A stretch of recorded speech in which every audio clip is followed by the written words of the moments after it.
नमस्कार साथियों, infusion notes के यूट्यूब चैनल पर आपका स्वागत है। मैं आपका साथी कपिल तिवारी आज आपके सामने इंडिया जीके के 25 महत्वपूर्ण क्वेश्चन लेकर प्रस्तुत हूं। ये साथियों क्वेश्चन इंपॉर्टेंट होते हैं या किसी न किसी एग्जाम में आए हुए होते हैं, जिससे हमें ये भी पता चल जाता है कि एग्जाम में प्रश्न किस प्रकार के लेवल के पूछे जा रहे हैं। मेरे द्वारा किया जा रहा है यह प्रयास आपको पसंद आए तो इस सेशन को लाइक व शेयर जरूर कीजिएगा। इन्फ्यूजन नोट्स के यूट्यूब चैनल को लाइक व सब्सक्राइब कीजिएगा। शुरुआत करेंगे साथियों पहले क्वेश्चन से। पहला क्वेश्चन आपसे पूछा गया है, पृथ्वी के वातावरण की किस तह में ओजोन परतें पाई जाती है? तो आंसर होगा स्ट्रेटोस्फीयर। इंपॉर्टेंट है, ये थोड़े ज्योग्राफी के क्वेश्चन है, साथ ही इनसे जो वातावरण के बारे में जानकारी है, जैव विविधता वाले भी क्वेश्चन है जो इसमें ऐड किए गए हैं। आपसे पूछा है कि पृथ्वी के वातावरण की किस सतह में ओजोन परतें पाई जाती है? तो स्ट्रेटोस्फीयर में पाई जाती है। इंपॉर्टेंट है, पूछा गया था, शायद ये बीपीएससी में एग्जाम में पूछा गया क्वेश्चन है। आगे है, वायुमंडल की सबसे निचली परतें क्या कहलाती है? तो क्षोमंडलें कहलाती है। ये क्वेश्चन भी इंपॉर्टेंट है साथियों, पूछा जा सकता है। आपसे पूछा है वायुमंडल की सबसे निचली परत क्या कहलाती है? क्षोमंडल है जो कहलाती है। आगे है, मर्त सागर क्या है? मर्त सागर क्या है? ऐसा सागर जो सभी महासागरों व सागरों से ज्यादा है, नमकीन है, उसे मर्त सागर कहा गया है। इंपॉर्टेंट है, पूछा गया है ये क्वेश्चन भी साथियों। आगे है, धारणीय कृषि का अर्थ क्या है? भूमि का इस प्रकार प्रयोग की उसकी गुणवत्ता अक्षुण्ण बनी रहे। यानी धारणीय कृषि का अर्थ क्या है कि भूमि का इस प्रकार प्रयोग की उसकी गुणवत्ता है वो अक्षुण्ण बनी रहे, उसे धारणीय कृषि कहा जाता है साथियों। बढ़ेंगे आगे, अगले क्वेश्चन पर बात करेंगे। अगला क्वेश्चन आपसे पूछा गया है कि राष्ट्रीय पर्यावरण अभियांत्रिक शोध संस्थान कहाँ पे स्थित है? ये क्वेश्चन है, इंपॉर्टेंट है, शायद यूपीएससी के एग्जाम में पूछा गया है। आपसे पूछा है राष्ट्रीय पर्यावरण अभियांत्रिकी शोध संस्थान है जो कहाँ पे स्थित है? तो आंसर होगा नागपुर में। क्या आंसर होगा? आंसर होगा नागपुर में ये स्थित है। इंपॉर्टेंट है, पूछा जा सकता है साथियों। आगे बढ़ेंगे, अगला क्वेश्चन आपके सामने है, नेशनल ग्रीन ट्रिब्यूनल भारत सरकार द्वारा स्थापित किया गया था 2010। इसका सही आंसर होगा नेशनल ग्रीन ट्रिब्यूनल भारत सरकार द्वारा कब स्थापित किया गया? तो आपका आंसर होगा 2010 में है जो स्थापित किया गया था। आगे है, पर्यावरण संरक्षण के लिए ग्रीन आर्मी को किसने प्रारंभ किया? तो ऑस्ट्रेलिया के द्वारा है जो इसकी शुरुआत की गई थी साथियों। किसकी? ग्रीन आर्मी की जो शुरुआत है किसके द्वारा की गई? तो आपका आंसर होना चाहिए ऑस्ट्रेलिया के द्वारा की गई थी। आगे है साथियों, अगले क्वेश्चन पर बात करेंगे। पारिस्थितिकी तंत्र की संकल्पना को प्रस्तावित किया था टोंसले ने। पारिस्थितिकी तंत्र है उसकी संकल्पना है, उसको किसने प्रस्तावित किया था? टोंसले हैं, उन्होंने इसको प्रस्तावित किया था। सबसे अधिक स्थिर पारिस्थितिकी तंत्र कौन सा है? तो आंसर होगा सागरीय महासागर। इंपॉर्टेंट है, पूछा गया है, सागरीय रहेगा इसका आंसर साथियों। आगे है, जैव विविधता का सबसे महत्वपूर्ण पहलू कौन सा है? तो पारिस्थितिकी तंत्र का निर्वहन।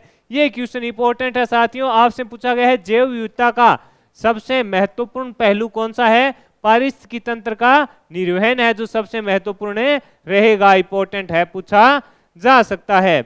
आगे है, सर्वाधिक जैव विविधता है जो कहां पाई जाती है? तो आंसर होगा उष्णकटिबंधीय वर्षा वनों में। उष्णकटिबंधीय वर्षा वनों में पाई जाती है। ये क्वेश्चन भी साथियों पूछा गया है। आपसे पूछा है कि सर्वाधिक जैव विविधता कहां पाई जाती है? तो आंसर होगा उष्णकटिबंधीय वर्षा वनों में। आगे बढ़ेंगे, अगला क्वेश्चन आपके सामने, शांत घाटी अवस्थित है। शांत घाटी अवस्थित है केरल में। इंपॉर्टेंट है, इस प्रकार के क्वेश्चन साथियों पूछे जाते हैं, चाहे वो फर्स्ट ग्रेड हो, सेकंड ग्रेड हो या असही हो, उसमें ये प्रश्न पूछे जाते हैं। शांत घाटी कहाँ है? तो आंसर होगा केरल में। आगे है, भारत में जैव विविधता की दृष्टि से धनी स्थान कौन सा है? तो आंसर होगा कौन सा होगा? पश्चिमी घाट होगा। कौन सा होगा? पश्चिमी घाट इसका सही आंसर रहेगा। आगे बढ़ेंगे, अगले क्वेश्चन पर बात करेंगे। अगला क्वेश्चन आपके सामने है, जैव विविधता के संदर्भ में कौन सा क्षेत्र हॉटस्पॉट माना जाता है? नहीं, कौन जैव विविधता के संदर्भ में कौन सा क्षेत्र है जो हॉटस्पॉट माना जाता है? तो पूर्वी हिमालय साथियों इसका सही आंसर रहेगा। आगे है, रामसर सम्मेलन संरक्षण से संबंधित था तो नम भूमि के, यानी जो रामसर सम्मेलन हुआ था उसका संबंध किससे था? नम भूमि से। आगे है साथियों, ए भारत सरकार ने नॉर्वे सरकार के साथ मिलकर एक जैव विविधता नीति एवं कानून केंद्र की स्थापना की। कहां की? आंसर होगा चेन्नई। मोस्ट इंपोर्टेंट लगाना साथियों, इसके मोस्ट इंपोर्टेंट क्वेश्चन रहेगा। भारत सरकार ने नॉर्वे सरकार के साथ मिलकर एक जैव विविधता नीति एवं कानून के केंद्र की स्थापना कहां की? तो आंसर होगा चेन्नई में है जो इसकी स्थापना की गई।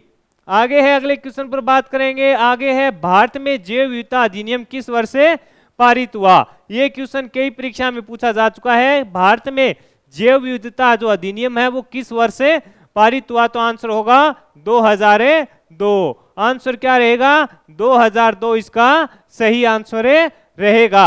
आगे है, भारतीय राष्ट्रीय जैविक विविधता प्राधिकरण स्थापित किया गया था 2003 चेन्नई में। कब किया गया था? 2003 चेन्नई में है जो इसकी स्थापना की गई थी। इंपॉर्टेंट है साथियों, पूछा जा सकता है आपसे।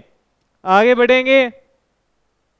आगे है, जैव सुरक्षा बायोसेफ्टी का कार्टाजेना प्रोटोकॉल कौन सा है? पर्यावरण व वन मंत्रालय। ये क्वेश्चन भी पूछा जा चुका है साथियों, इंपॉर्टेंट है। आगामी प्रतियोगिता एसआई फर्स्ट ग्रेड और सेकंड ग्रेड में इंडिया करंट अफेयर ज्यादा पूछा जाता है साथियों, उसमें ये क्वेश्चन पूछा जा सकता है। जैव सुरक्षा बायोसेफ्टी का कार्टाजेना क्या है प्रोटोकॉल? तो आंसर होगा पर्यावरण एवं वन मंत्रालय इसका आंसर रहेगा। विश्व जैव विविधता दिवस है जो 22 मई को मनाया जाता है। विश्व जैव विविधता दिवस कब मनाया जाता है? आंसर होगा 22 मई। क्या आंसर रहेगा साथियों? आंसर रहेगा 22 मई। आगे है, ग्रीन हाउस गैसों की संकल्पना किसकी थी? तो ये थी जोसेफ फोरियर। ये क्वेश्चन मोस्ट इंपोर्टेंट है साथियों, लेवल का क्वेश्चन है। ग्रीन हाउस गैसों की संकल्पना किसकी थी? तो आंसर होगा जोसेफ फोरियर। इंपॉर्टेंट रहेगा। आगे है, मानव की कौन सी क्रिया जलवायु से सर्वाधिक प्रभावित होती है? तो आंसर है कृषि इसका सही आंसर रहेगा। आगे है साथियों, अगले क्वेश्चन पर बात करेंगे। लौटते मानसून के समय आर्द्र पवनें बहती है तो स्थल से समुद्र की ओर। इंपॉर्टेंट, मोस्ट इंपॉर्टेंट क्वेश्चन है साथियों, आपसे पूछा गया है लौटते मानसून के समय आर्द्र पवनें बहती है तो आपका आंसर होगा स्थल से समुद्र की ओर। आगे है, भारत में ग्रीष्मकालीन मानसूनी हवाएं हैं जो किस दिशा की ओर चलती है? तो दक्षिण पश्चिम से उत्तर पूर्व की ओर। मोस्ट इंपोर्टेंट क्वेश्चन है, लगातार शानदार क्वेश्चन साथियों आपके सामने है। भारत में ग्रीष्मकालीन मानसूनी हवाएं किस दिशा की ओर चलती है? दक्षिणी पश्चिम में से उत्तर पूर्व। इंपॉर्टेंट है, पूछा जा सकता है। आगे है, वायुमंडलीय परतों में से कौन सी परतें रेडियो प्रसारण में सहायता करती है? तो ये बाह्य मंडल में। ये इंपॉर्टेंट रहेगा।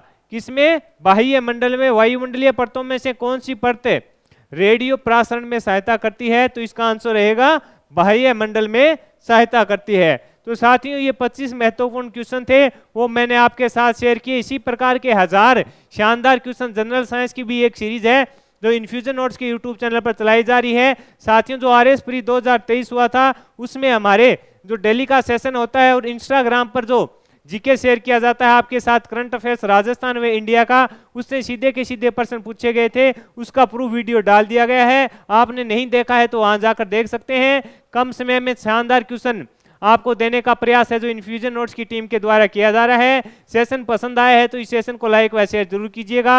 इन्फ्यूजन नोट्स के यूट्यूब चैनल को अपने दोस्तों में भी शेयर कीजिएगा। धन्यवाद साथियों।